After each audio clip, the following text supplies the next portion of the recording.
Hey hi friends, welcome back.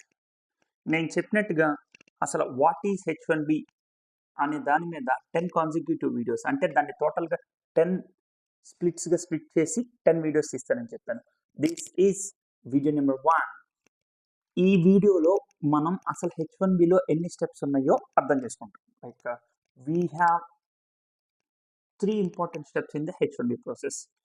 H1Bలో చాలామంది 8 steps ఉన్నాయి, 9 steps ఉన్నాయి, 10 స్టెప్స్ ఉన్నాయని చెప్తారు. But very high level we need to focus on 3 steps. First step H1B lottery, second step H1B approval process, third step H1B stamping process. ఇవి కూడా consecutive steps అండి. H1B లాటరీలో pick అయిన next తర్వాతనే ఉండేది approval process అనమాట. మీ H1B approve అయితే you are eligible for stamping అనమాట. ఈ 3 స్టెప్స్ గురించి మనకి వెరీ క్లియర్ అండర్స్టాండింగ్ ఉండాలి. ఓకేనా? సో ద నెక్స్ట్ వీడియోలో in my video number 2 I'm going to explain about the lottery process, అసలు ఇది ఎట్లా వర్క్ అవుద్ది అని చెప్పి. ఆ నెక్స్ట్ వీడియోలో అప్రూవల్ ప్రాసెస్ ఎట్లా ఉంటుందో ఎక్స్ప్లెయిన్ చేస్తాను. ఆ నెక్స్ట్ వీడియోలో స్టాంపింగ్ ప్రాసెస్ ఎట్లా వర్క్ అవుద్దో ఎక్స్ప్లెయిన్ చేస్తాను. ఆ తర్వాత we have few other topics about H1B, అవన్నీ కూడా కవర్ చేస్తారనమాట.